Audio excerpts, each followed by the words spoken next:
The dumpster was the first thing I saw. A massive, the rusted steel container, sitting squarely in the driveway of my $1.2 million lake house. Inside, I saw the shattered remains of my grandfather's mahogany desk, treated like firewood. I punched my code into the front door. Red light. Access denied. Through the bay window, I saw my pregnant sister, Gabriella, pointing at the library wall, directing a contractor to tear it down. I didn't scream. I didn't pound on the door. I raised my phone, snapped one clear photo of the dumpster, and reversed the car. The theft was already complete. The trap was just beginning. Before I tell you what happens when a golden child spends $85,000 renovating a house she doesn't own, drop a comment. What's the most entitled thing a family member has ever done to you? I'm reading everything. I pulled into a scenic overlook a mile down the road, my hands gripping the steering wheel so hard my knuckles turned white. My phone was vibrating against the center console like a trapped insect. 17 notifications in 3 minutes. They were all from my mother. Angela. Surprise. We're finally fixing up that old dump for Gabriella's nursery. Don't be selfish about it. Your sister needs this. She's nesting. We threw away the junk. You're welcome. I stared at the screen, the blue light reflecting in my eyes. I am 28 years old. I am a licensed architect. I manage multi-million-dollar commercial projects where a single millimeter of error can cost a fortune. I know how to read a blueprint. And I know exactly what happens when you start tearing down load-bearing walls without a permit. My first instinct was to drive back there, scream until my throat bled, and drag them out by their collars. That's what the old Brianna would have done. The Brianna who begged for scraps of affection. But that Brianna stayed in the driveway. I didn't reply to my mother. I didn't text my sister. I dialed one number. Mr. Vance. He answered on the second ring, his voice sounding like gravel crunching under tires. This better be good. Brianna. My family broke in, I said, my voice steady. They changed the locks. They're demolishing the library wall right now. There was a pause. Then the distinct sound of a lighter clicking. Did you stop them? No. Good, Vance said. Are your renovation permits still active? Yes. The county just approved them last week. The site is legally designated as a Class 4 hazardous construction zone. Then let them build, Vance said. And I could practically hear the shark-like grin through the phone.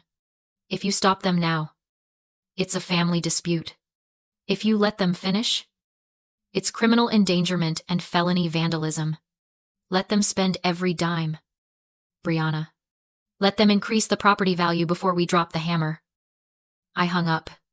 The silence in the car was heavy. But it wasn't lonely.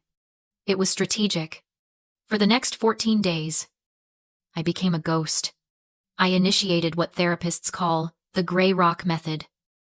But to me, it felt more like being a sniper in a hideout. I didn't answer calls. I didn't open texts. I let their frantic attempts to get a reaction bounce off me. Instead, I watched. Gabriella has never had a private thought in her life. And her Instagram story became my intelligence feed. Day 3, I watched them rip up the vintage pine floorboards. Day 7, I watched my father, James, proudly installing solid oak planks that I knew cost $6 a square foot. Day 12, a video of Gabriella dancing on a kitchen island made of Calacatta gold marble. Only the best for my baby, the caption read. I did the math in my head. The marble slab alone was $8,000. The flooring was another $12,000. Labor, materials, fixtures. They were burning through their retirement savings and maxing out credit cards to renovate a house they didn't own. For a baby that wasn't born. On a property rigged to blow. I sat in my apartment, eating takeout, watching them build my dream kitchen on their dime. I didn't feel guilty. I felt like I was finally balancing the ledger. Keep spending, Gabriella. Every nail you drive is another bar in your cell. I sat in the dark of my living room, the blue glow of my laptop screen illuminating the stack of legal documents on my coffee table. On the screen, the security feed showed a pile of debris where my grandfather's library used to be. That room wasn't just wood and plaster. It was where I sat for 6 months, managing hospice nurses and changing oxygen tanks, while my grandfather slowly faded away. I remember the night he died. I called Gabriella. She didn't answer. When I finally got hold of my mother, she told me not to bother my sister. Gabriella is having a migraine, she whispered. Like it was a state secret. She's too sensitive for death. Brianna, you're the strong one. You can handle the messy parts. The strong one. That was the label they slapped on me whenever they needed a beast of burden. Being strong didn't mean I was respected. It meant I was the designated shock absorber for the family's dysfunction. I looked down at the affidavit for criminal trespassing on my table. I uncapped my pen. They thought my strength was a resource they could mine until it ran dry. They didn't realize that strength, when compressed long enough, becomes something combustible. I signed my name. The ink looked black and final. This wasn't new. This theft was just the loudest version of a song they'd been singing for years. 2 years ago, I had saved $45,000. It was my first real nest egg. Money I'd scraped together from overtime and side projects, specifically earmarked to fix the lake house roof. When my parents found out, they didn't congratulate me. They called a family meeting. Gabriella needs a baby moon. My father, James, had said, looking at me with those earnest, demanding eyes. She's stressed. The baby can feel stress. You have that money just sitting there, Brianna. It's selfish to hoard it when your sister is struggling. That's the paradox of the golden child dynamic. They don't just favor the weak, they punish the competent. In my parents' twisted moral universe, my stability was an insult to Gabriella's chaos. Because I could survive without help. They decided I didn't deserve any. Because Gabriella refused to grow up. They decided she deserved everything I earned. They viewed robbing me not as a crime, but as a correction, a way to balance the scales between the daughter who had too much resilience and the daughter who had none. I told them no back then. They called me greedy. They stopped speaking to me for months. Now, watching them tear apart the home I fought to keep, I realized they were trying to take by force what I had refused to give by choice. They thought they were rectifying a cosmic injustice. They thought they were finally giving the princess her castle. I closed the laptop. They were so busy playing house. They forgot to check who owned the land. They punished me for being the adult in the room. Fine. I'll be the adult. And adults know that when you break the law, you don't get a timeout. You get a record. I picked up my phone and texted Mr. Vance. The affidavit is signed. The trap was set. All I had to do was wait for the party. My phone lit up on the coffee table, vibrating with a notification that cut through the silence. It was a digital invitation, animated with exploding pink and blue glitter. Gabriella and the baby's gender reveal. Come see the new nursery at the lake house. The address listed was mine. The date was tomorrow. I stared at the screen, feeling a cold, sharp laugh bubble up in my chest. They weren't just squatting in my home. They were turning a crime scene into a social event. They had invited 50 people to a house they had broken into, to celebrate a baby whose nursery was built on the wreckage of my grandfather's memory. The audacity wasn't just disrespectful, it was pathological. Then came the voicemail. It was my mother. Angela. I pressed play. Her voice filling the room.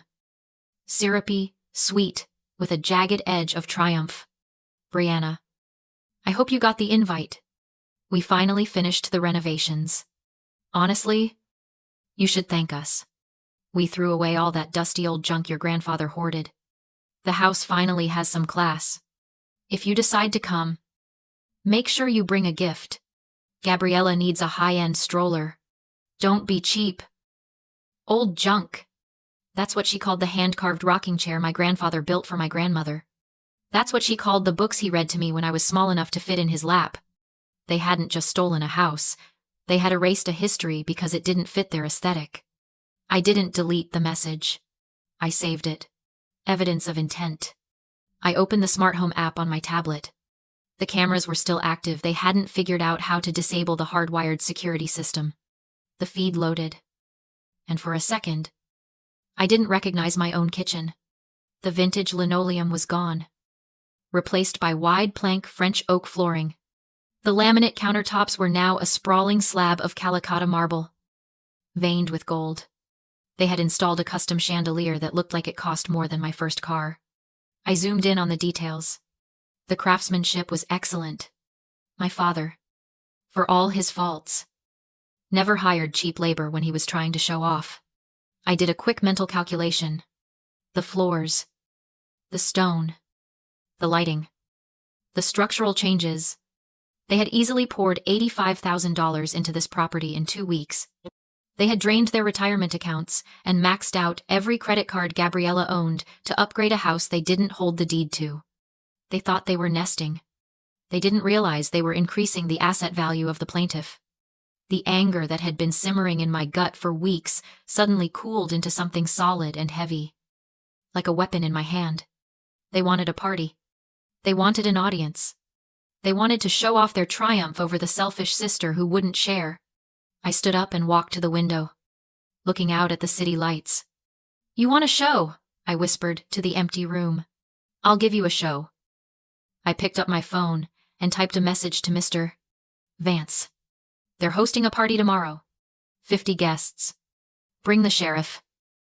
It was time to collect the rent.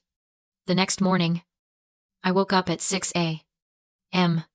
I showered, did my hair in a tight, severe bun, and put on my armor, a tailored charcoal blazer, black sunglasses, and 4-inch stilettos. I didn't dress for a party. I dressed for a hostile takeover.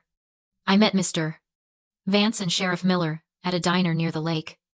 I skipped pleasantries and slid a thick envelope across the table, an active construction permit, and a structural report identifying a load-bearing wall. "So, this isn't a civil eviction?" Miller asked. "No," I said. "It's criminal trespassing on a hazardous construction site. They removed safety barriers, tampered with wiring, and endangered dozens of people. I want the site cleared for public safety." "If the structure's compromised," Miller said, standing, "nobody stays." We drove to the property in convoy. Blue smoke cannons were already firing when we arrived, cars everywhere. Music blasting. Guests cheering as Gabriella posed in a white maternity gown. One sharp siren cut the music. I stepped out with the sheriff and Vance. Gabriella stormed toward me, furious. "You weren't invited. This is my day." "Actually," I said calmly, "this is my construction site." Miller ordered everyone to evacuate. My father protested, citing tenancy at will. Vance shut it down. They weren't living there. They were vandalizing a permitted work zone. My mother bragged about the renovations. Vance replied coldly they had removed a load-bearing wall without a survey. Under county code, the house was now uninhabitable. The crowd realized they weren't at a party. They were at a crime scene. Gabriella insisted the house was fine. I told her the truth. The wall supported the second floor. The sheriff declared the site closed. Then Gabriella stepped toward me, looked around and threw herself backward, screaming that I had pushed her. Phones came out. The crowd turned hostile. I didn't react. I took out my phone. Replay living room camera. Last 60 seconds. The TV lit up. Everyone saw Gabriella check the room, throw herself down, and fake the fall. I never touched her. The sheriff's expression hardened. "Filing a false police report is a misdemeanor," he said, reaching for cuffs. The guests fled. The video looped behind them. As they were escorted out, my father grabbed a crowbar, threatening to rip out the floors and fixtures. Vance stopped him. "Under the doctrine of accession, bad faith trespassers forfeit all permanent improvements. The floors, marble, appliances, everything now belong to me. Removing them would be felony theft." The crowbar dropped. They left in silence. Gabriella rode in the cruiser. My parents followed. Ruined. I stood alone in my house, renovated. Quiet. Secure. I kept the marble. I kept the peace. And I changed the locks.